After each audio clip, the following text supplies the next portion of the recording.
नमस्कार मित्रांनो, P N technical info या यूट्यूब चॅनलमध्ये तुम्हा सर्वांचं सहर्ष स्वागत आहे। बांधकाम कामगार योजना, बांधकाम कामगारांसाठी खूप आनंदाची बातमी आहे। व्हिडिओ शेवटपर्यंत बघा। कामगार कल्याण योजनेच्या माध्यमातून राज्य सरकार कामगार वर्गातील लाभार्थ्यांना जास्तीत जास्त लाभ मिळवून देण्याचा प्रयत्न करते। इमारत बांधकाम कामगार मंडळ अंतर्गत नोंदणीकृत कामगारांना या योजनेअंतर्गत सुरक्षा किट आणि स्वयंपाकगृहातील भांड्यांचा सेट वितरित केला जाणार आहे। त्यामुळे साहित्य वितरण केंद्रावर लांबच लांब रांगा पाहायला मिळतात। शासकीय योजनांच्या माध्यमातून विधानसभा निवडणुकीच्या तयारीचा शेवटचा हात फिरत असल्याचं चित्र दिसतंय। याचा आढावा घेतलाय तुषार कोहळेने। सध्या राज्यामध्ये इमारत बांधकाम कामगार कल्याण योजनेची जोरदार चर्चा सुरू आहे। जर का तुम्ही बघितलं, सध्या मी दक्षिण नागपूर या विधानसभा मतदारसंघामध्ये आहे आणि या विधानसभा मतदारसंघामध्ये या योजनेची अंमलबजावणीचं काम सध्या सुरू आहे। घरगुती गृहिणीसाठी किचन मधलं जे साहित्य असतं त्यामध्ये कुकर असेल, इतर किचनचे भांडी आपल्याला स्टीलची पाहायला मिळतात, ते दिली जात आहे। तर दुसरीकडे ज्या कामगाराची नोंदणी आहे त्या कामगाराला सुरक्षेची किट वितरित केली जात आहे।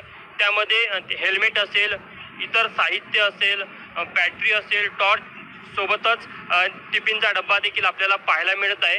आणि रीतसर पद्धतीनं ज्यांची नोंदणी आहे त्यांची तपासणी केली जात आहे, त्यांचं बायोमॅट्रिक थंब घेतलं जात आहे। काही लाभार्थी महिला आपण त्यांना देखील विचारूया। ताई, काय नाव आहे तुमचं?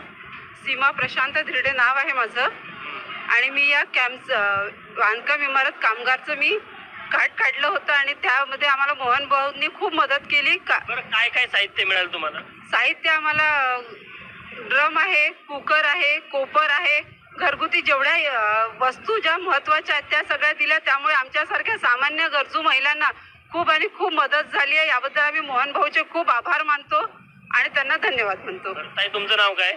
माझं नाव निलिमा तेलगोटे, मी दक्षिण नागपूरमध्ये राहते। मोहन भाऊंनी आमच्या एरियामध्ये हा कॅम्प उभारून आम्हाला खूप जास्त मदत अशी केली आहे की आधी खूप दूर जावे लागे, आता लगेच जवळच मिळत आहे। त्याच्यामुळे आम्हाला इथे पण खूप सुविधा मिळाल्या। किती लाभार्थ्यांनी लाभ घेतला आतापर्यंत? 19 तारखेपासून आपण हा कॅम्प चालू केलेला होता आणि आमच्या दक्षिणच्या याच्यामध्ये ज्यावेळेस आम्ही पूर्ण टोटली त्याची सीट जर वायपरकट केली तर 3700 लोकांचं आम्हाला नावं आलेले होते। आम्ही त्यांना फोन करून बोलवलं, पण कालपर्यंत, म्हणजे काल आमचा 4था दिवस होता, कालपर्यंत किट वाटप 4212 लोकांनी किट वाटप केलेलं आहे। त्यांच्या चेहऱ्यावर एक वेगळा आनंद आहे की शासनाने त्यांची दखल घेतली। कामगार वर्ग जो नेहमी उपेक्षित राहिलेला आहे, कुठेतरी शासनाने त्यांची दखल घेतली, त्यामुळे त्यांच्या चेहऱ्यावर देखील एक वेगळा आनंद आहे।